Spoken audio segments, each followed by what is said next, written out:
Good afternoon, good Monday afternoon. Hope you're doing well, getting the week off to a good start. We're going to do a few short Rashis today. Actually, some from the first Aliyah and some from the second Aliyah. There's some I just couldn't pass up. Thought it would be worth taking a look at together. So I'm just going to bring that up on my screen. Here we go. Okay, so at the beginning of the parsha, we of course have Yaakov's dream. Yaakov is running away from his family's home. He's running to Lavan's house to escape the wrath of Esav. And Vayeitze Yaakov mi Beersheva ve'elach Harana. He leaves Beersheva. He's on his way to Haran. He has this dream of the ladder firmly planted on earth and going up to the heavens, the malachim going up and down. And then Hashem comes to him with a very important message about his future, really promising him a very nice future, a secured future, a future of multiple generations of children coming out from him and spreading all over the world. And Hashem, in the midst of that conversation and that promise, he says, Hineh anochi imach. Don't worry, I'm going to be with you. Ushmarticha b'chol asher telech, and I will guard you everywhere you go. V'ashivosicha el ha'adama hazos, and I'm going to bring you back to this land. Ki lo azavcha, I'm not going to abandon you. Ad asher masisi as asher divarti lach, until I fully do for you everything that I spoke to you, everything that I promised you. So you see over here, you sense over here already that even though Yaakov didn't express this, he must be afraid of something. This happens also by Avram. There's a surprising pasuk in Lech Lecha. Hashem comes to him and says, Al tira Avram, don't be afraid, Avram. The only problem is we don't know what he's afraid of. The Torah doesn't tell us what he was afraid of before Hashem came and told him that. By the fact that Hashem told him not to be afraid, we learn he must have been afraid of something. So too over here, we don't see Yaakov is afraid of anything in particular. And God says, don't worry, I'm going to be with you. Don't worry, I'm going to protect you. Don't worry, I'm not going to abandon you. So that phrase by Hashem seems to indicate that he was worried about something. So what was he worried about? Rashi fills us in here, and what might be obvious to both of you, to all of you, sorry, but was important to say. Anochi imach, I'm going to be with you. Why?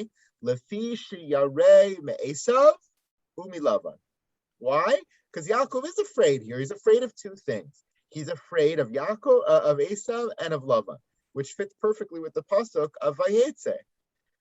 Yaakov is at a crossroads. He's leaving one place and he's going to somewhere else. And he's caught so directly in the middle because he's deathly afraid of where he came from and deathly afraid of where he's going. He's afraid of Esav, where he came from, and he's afraid of Lavan, where he's going. Neither one is a good option. Both are places of threat, existential threat to Yaakov, Esav, and Lavan. And now he's caught in the worst place of all. He has to leave, he has no choice. But where he's going to is not necessarily any more safe than the place he's leaving. So you might ask yourself, okay, well, what was he afraid of where he was going? We know he was afraid of Esav killing him from where he was leaving. But what was he afraid of in Lavan's house? And why was it still a viable option that was any better than staying in Beersheva, aside from the fact that his parents told him to leave? But why was it any better viable option than staying where he was if both were a threat? Right? So Rashi paints an interesting picture here, caught between two threats, caught between two worlds. But still, in the end of the day, he's making the choice to go forward to the other threat, to the threat he's not known yet, to the threat of Lavan. So why is that? Why was that a viable option? What is he afraid of, and why was it a viable option? So if you look a little further, after Hashem promises all this, Yaakov wakes up, Mano ra makom hazeh. Wow, I didn't realize where I was. I didn't realize I was going to receive this prophecy. And he sort of agrees to the terms of the deal. He calls the name of the place and he makes a neder. He makes an oath. If God is with me in all of these things, in all these ways that he promised me, and I come back here, B'shalom el Beit Avi, in peace to my father's home, B'haya Hashem li lelokim, then God will be my God forever. And Aser Asrenulach, I'm going to build a mizbeach, I'm going to tithe for him. A lot to say about this deal and this neder that Yaakov makes. How could Yaakov make a conditional neder against Hashem? Of course, Hashem was going to fulfill his promise. What does that mean? It's a complicated question. But look at the Rashi here at the end, when Yaakov responds to the deal, so to speak. He says, V'shafti v'shalom el Beit Avi. If you bring me back in peace, v'shalom. What is shalom? In this case, shalem minachet. I come back not only in peace, but I come back complete from sin. Shelo elmad darche Lavan, so that I don't learn the ways of Lavan. If you do that for me, I'll know that your promise was fulfilled, and you will be my God, and I will tithe to you, etc., etc. What we learn from this ending, I think, is how to read the beginning of the passage. What was he afraid of in leaving? He was afraid of the physical threat that Esav posed to him. But what was he afraid of in where he was going to, in Lavan's house? He was afraid of the spiritual threat that Lavan posed to him over there. He was in the midst of a very, very dark place. He was caught between the rock and a hard place. He was caught between two existential threats. The existential physical threat to his life and the existential spiritual threat to his way of life, Esav and Lavan. And that's why he chooses to go forward to Lavan's house. Because while a physical threat is unavoidable, you can pretty much, if the person who's against you is stronger than you, you can pretty much guarantee that you're going to be caught and that you're going to be killed. There's no way to escape it. It's impossible. But if you go to a place of spiritual threat, there are ways to build bulwark against that threat. There are ways to protect yourself. There are ways that you can escape that existential threat and come out alive, come out intact, come out bishalom, come out naki minachet, without any sins, shalem minachet, complete as you went in.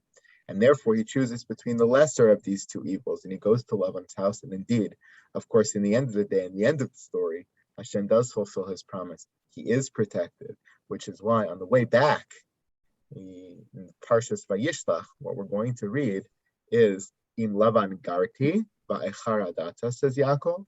Lavan Garti, Gimel Reish Taf Yud. Chazal switch around those letters. Im Lavan Garti V'taryag Mitzvos Shamarti. That I went to Lavan's house, but as opposed to what you thought I was going to do there, I did keep the 613 mitzvahs. Hashem helped me to be shalom minachet. Hashem helped me to escape the spiritual threat. And now I'm back, even more fortified, ready to face that same physical threat that had existed when I left. Very, very interesting. I'm sure things you've heard before, I've heard before, but I find it fascinating just to look at this place that Yaakov is in. Never really imagined it or realized it in such vivid form until I looked at these psukim in the Rashi, that he's literally between two threats. He's not just escaping. Okay, we always imagine him leaving his parents' home. He's running away from Esav. Okay, he's running somewhere. There might be problems over there, but it'll be okay. He's running to a safe place. He wasn't. He wasn't running to a safe place, which is the background of this whole dream. He is deathly afraid. And Hashem says, Anochi imach, don't worry, I am with you. I'm going to help you. And not only am I going to help you, but you're going to come back shalom minachet. And Yaakov says, fine. If you agree to that, I will go. I will continue to go. I will protect myself with your help as best I can and hope to come back shalom minachet. And when I do, not as a condition, but as a fulfillment, then Hayashem Lila Elokim, God will continue to be my God because I'll continue in the way that I had intended. We don't have time for the Rashi on Sheni today, but I thought these were two interesting Rashis to see on yesterday's Aliyah. And I hope you have a great day and looking forward to seeing you tomorrow. Take care, everybody. Thank you very much, Rabbi. Rabbi. Thank you. Thank you. Thank you. Be well. Have a good one. Thank you, Rabbi.